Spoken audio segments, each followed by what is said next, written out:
نصلي ونسلم على رسوله الكريم أما بعد فأعوذ بالله من الشيطان الرجيم بسم الله الرحمن الرحيم لا أقسم بهذا البلد وأنت حل بهذا البلد ووالد وما ولد صدق الله مولانا العظيم وبلغنا رسوله البشير الكريم الأمين حليم رؤوف رحيم إن الله وملائكته يصلون على النبي يا أيها الذين آمنوا صلوا عليه وسلموا تسليما محبت کے ساتھ پڑھ لیجیے الصلاۃ والسلام علیک یا سیدی یا رسول اللہ وعلی آلک و اصحابک یا سیدی یا حبیب اللہ الصلاۃ والسلام علیک یا سیدی یا نور اللہ وعلی آلک و اصحابک یا سیدی یا محمد رسول اللہ صلی اللہ علیہ وآلہ وسلم سب سے پیارے خبردار و شہرائے فخر الصلاۃ فخر الاولیاء پیر طریقت رحمت شریعت شہاد پیر سید محمود ذوالقرنین شاہ صاحب بخاری کا المعروف حضرت پیر سید غلام دستگیر شاہ صاحب بخاری کا علامت برکات معالی مرکزی سجادہ نشین کہ اپنا ولی شریف کی سب سے بڑی درگاہ قصر عارفہ اندر سال کا مدینہ الاولیاء بابا جی ٹوپی والی سرکار رحمت اللہ تعالی بابا جی محمود شاہ سرکار رحمت اللہ تعالی بابا جی اکبر شاہ سرکار رحمت اللہ تعالی اور سید المتقین شاہ پیر سرکار رحمت اللہ تعالی واجب الکرام کی حافظ صاحب بزرگوں اور دوستوں پیارے بچوں اللہ تعالی کا بے پایا لطف و کرم احسان کہ آج اس نے ہمیں جمعۃ المبارک میں اکٹھے ہو کر اپنے پیارے نبی صلی اللہ علیہ وآلہ وسلم کی مجھے آپ کو باتیں سنانے اور آپ کو سننے کی توفیق عطا فرمائی ہمارا یہاں آنا اللہ کی بارگاہ میں قبول فرمائی آمین حضرات دنیا کا کوئی کونا ایسا نہیں جہاں سرکار کا میلاد نہ منایا جاتا ہے دنیا کا کوئی گوشہ ایسا نہیں جہاں سرکار کا میلاد نہ منایا جاتا ہو اگر اس بات کے انکاری ہیں تو وہ چند پورے عرب میں اور پورے عالم اسلام میں چند لوگ ہیں اور ان کی حیثیت ایسے ہی ہے جیسے آٹے میں نمک کے برابر ہوتی ہے بے شک پورے جہان میں حضور کے آنے کی خوشیاں منائی جا رہی بے شک اب میں آپ کو اس موضوع کی علمی حیثیت بتانے سے پہلے یہ بات واضح کر دوں کہ اسلام میں انگلش لفظ سیلیبریشن یعنی بعض مواقع کو منانا سیلیبریٹ کرنا یہ جائز ہے کہ نہیں جائز یہ اہل اسلام ہے کہ اہل اسلام کے خلاف ہے یہ واضح کر دیتا کہ سیلیبریشن کرنا بعد واقعے کو منانا اس کو سیلیبریٹ کرنا یہ اہل اسلام ہے بعض لوگ یہ سمجھتے ہیں کہ یہ صرف پاکستان اور ہندوستان کی ثقافتی روایت ہے بعض ذہنوں میں یہ مغالطہ ہے کہ ہندوستانی اور پاکستانی یہ ثقافتی روایت ہے کسی چیز کو منانا اس کی یاد منانا یہ صرف پاکستان اور ہندوستان کی روایت ہے لیکن یہ سراسر غلط ہے اسلام پورا کا پورا سیلیبریشن ہے اسلام جو ہے اس میں یاد منانا بعد واقعے کو منانا یہ عین اسلام ہے اور جائز کتب حدیث کی کتابوں میں آتا ہے کتب سیر میں آتا ہے امام جلال الدین سیوطی اپنی کتاب حصاص الکبریٰ میں لکھتے ہیں امام طحاوی شرح المعانی النظار میں لکھتے ہیں اور دیگر ائمہ اہل بیت ائمہ اکرام جو ہیں وہ لکھتے ہیں کتب تفسیر کی کتابوں میں آتا ہے کہ نماز پانچ گانا آج آپ کو بتا دوں یہ پوری کی پوری سیلیبریشن ہے نماز پانچ گانا یہ سیلیبریشن ہے یاد منائی جاتی ہے پیغمبروں کے شکرانوں کی سیلیبریشن ہے جو نماز پانچ گانا ہم پر کتب تفسیر میں آیا ہے آپ سنیے کہ نماز فجر یہ سیلیبریشن ہے حضرت آدم علیہ السلام کی دعا کی قبولیت کی۔ جب آدم علیہ السلام کی دعا قبول ہوئی تو اس وقت فجر کا وقت تھا، آپ نے 2 رکعت نماز نفل بطور شکرانہ ادا کیے جو امت محمدیہ کے لیے 2 فرض پر۔ تو نماز فجر سیلیبریشن ہو گئی، یاد ہو گئی حضرت آدم علیہ السلام کی دعا کی قبولیت۔ اب نماز ظہر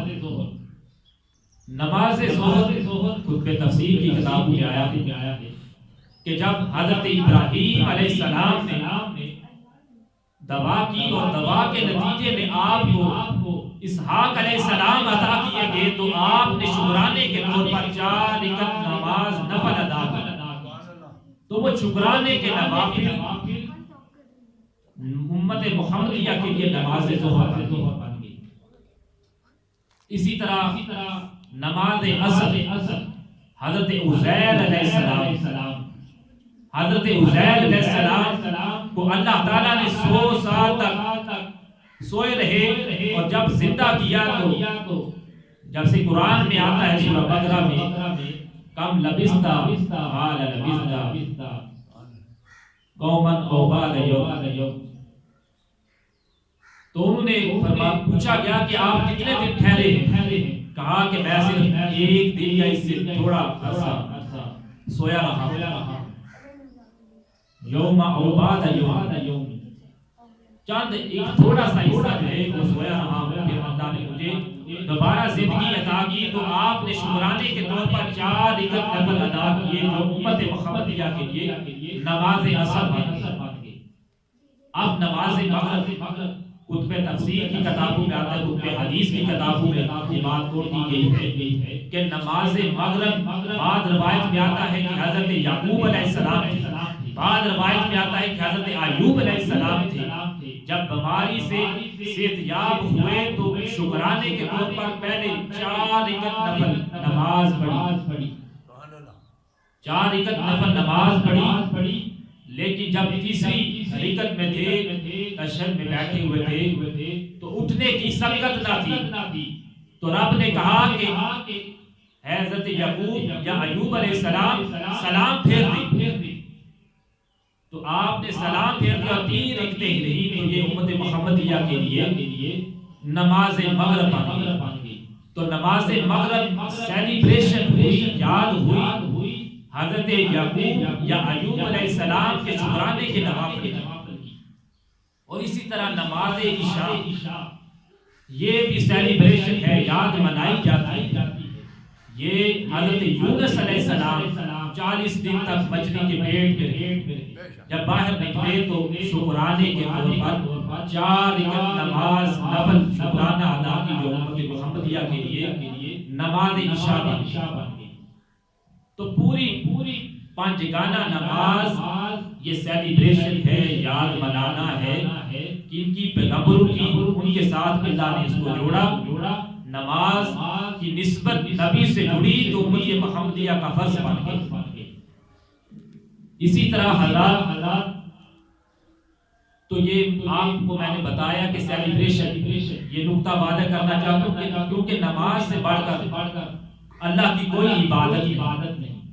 کافر اور مسلمان کے درمیان، مومن کے درمیان فرق کرنے والی چیز نماز ہے، افضل عبادات نماز ہے، علامات دین نماز ہے، الصلاۃ عماد الدین ہے، نماز جو ہے دین کا ستون ہے، الصلاۃ معراج المومنین ہے، مومن کا معراج۔ تو نماز سے بڑھ کر اللہ کی عبادت کوئی نہیں۔ تو اس عبادت کو یعنی نماز کو، نماز 5 گانہ کو بھی نسبت جب نبی کو ہوئی تو یہ امت محمدیہ کا فرض بن گئی۔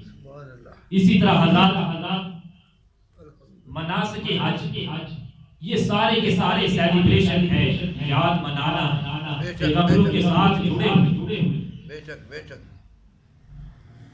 جب ہمارے اچھے بھلے کپڑے ہیں، شلوار ہے، قمیض ہے، مختلف علاقوں کی اپنی اپنی روایت کے مطابق کپڑے ہیں، اپنے اپنے ممالک کے مطابق اپنی اپنی روایت کے مطابق کپڑے ہیں، جوبے ہیں، گبے ہیں، ٹوپیاں ہیں، اچھے امامہ شریف ہیں، یہ ہماری روایت کے مطابق ہے۔ لیکن جب ہم حج کے لیے جاتے ہیں حکم ہوتا ہے کہ سارے کپڑے اتار دو، حکم ہوتا ہے سارے کپڑے اتار دو۔ عرض کی جاتی ہے مولا کیا بات ہے، کپڑے کیا اتار دیں؟ فرمایا کہ کپڑے اتار دو، صرف 2 چادریں اوڑھ دو۔ کس لیے؟ اس لیے کہ میرے ابراہیم علیہ السلام کا حج کا لباس 2 چادریں تھا، لہذا تم بھی 2 چادریں اوڑھ دو۔ تو یہ حج کا لباس سیلیبریشن ہو گیا، یاد ہو گیا ابراہیم کے لباس کی۔ اسی طرح جب حرم کعبہ میں داخل ہوتے ہو تو آپ کہتے ہیں تلبیہ، لبیک اللہم لبیک، لبیک اللہم لبیک، لا شریک لک لبیک، ان الحمد والنعمۃ لک والملک لا شریک لک۔ لبیک تلبیہ پڑھتے، تو جب تلبیہ پڑھتے ہیں حدیث میں آتا ہے، حضرت عباس روایت کرتے ہیں کہ جب حضرت ابراہیم نے کعبہ تعمیر کر لیا، اس کے بعد اللہ تعالیٰ نے فرمایا ابراہیم علیہ السلام لوگوں کو اللہ کے حج کے لیے بلائیے، آذِنَ فِي النَّاسِ فِي الْحَجِّ، لوگوں کو بلاوا دیجئے کہ وہ آئیں اور اللہ کے گھر کا حج کریں۔ اور پہاڑ فرمایا کہ پہاڑی جبل ابو قبیس پر چڑھ جاؤ اے ابراہیم، اور آواز دو لوگوں کو کہ وہ آئیں اللہ کا گھر کے حج کریں۔ تو آپ نے جبل ابو قبیس پر پہاڑی پر چڑھ کر لوگوں کو پکارا، اور ہر ایک نے آپ کی آواز سنی۔ وہ روحیں جو باپ کی پشتوں میں تھی، وہ روحیں جو مالا اعلیٰ میں تھی، تمام لوگوں ارواحوں نے آپ کی آواز سنی، اور جہاں بھی سنی وہیں سے پکارنا شروع کر دیا، لبیک اللہم لبیک، لبیک اللہم لبیک۔ تو پھر اللہ تعالیٰ نے بھی کہا کہ اے لوگوں، جو 4000 سال پہلے ابراہیم علیہ السلام نے تم کو آواز دی تھی، اور اس آواز پر تم نے لبیک کہہ کر یہ کہا تھا لبیک اللہم لبیک، آج مجھے وہی آواز پسند ہے، تم بھی کہنے لگ جاؤ لبیک، جب حرم کعبہ میں داخل ہو لبیک اللہم لبیک۔ تو یہ سیلیبریشن ہو گئی، یاد ہو گئی، تلبیہ جو ہے یہ بھی ایک سیلیبریشن ہو گئی حضرت ابراہیم علیہ السلام کی آواز کے جواب کے پکار کی۔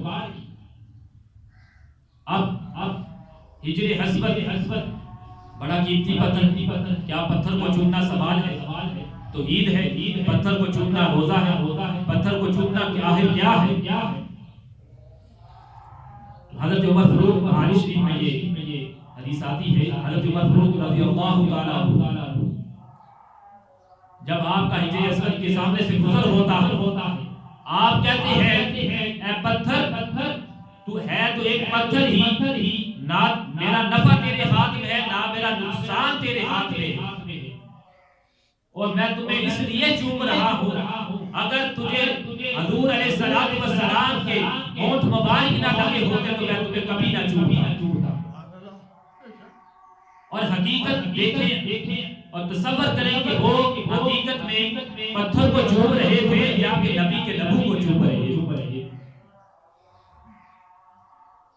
اسی طرح مقام ابراہیم پورا مناسک حج یہ سیلیبریشن ہے، یاد منائی جاتی ہے۔ پیغمبر مقام ابراہیم ہے، قرآن میں آتا ہے وَاتَّخَذُوا مِن مَقَامِ إِبْرَاهِيمَ مُصَلًّى، کہ ابراہیم علیہ السلام کھڑے ہونے کی جگہ کو مصلی بنا نماز۔ تو مقام ابراہیم کے بارے میں رب نے فرمایا کہ مقام ابراہیم، حاجیوں جب تم حج پر جاؤ طواف کعبہ کر چکو، اگر تم مقام ابراہیم پر نفل ادا نہیں کرتے تو تمہارا حج ہی قبول نہیں۔ اب یہ بھی سوال پیدا ہوتا ہے کہ مقام ابراہیم کیا چیز ہے؟ مقام ابراہیم پر جو قدم مبارک حضرت ابراہیم کے لگے، آخر وہ پتھر کیوں قدم کیوں محفوظ رہے؟ آخر اس کی وجہ کیا ہے؟ قدموں کے محفوظ رہنے کی وجہ کیا ہے؟ کیونکہ حضرت ابراہیم نے تو ساری عمر پتھریلی زمین میں گزاری گئی، پتھروں پر آپ کے قدم آئے ہوں گے، لیکن وہی خاص پتھر کیوں ہے مقام ابراہیم جس پر آپ کے پتھر محفوظ ہے؟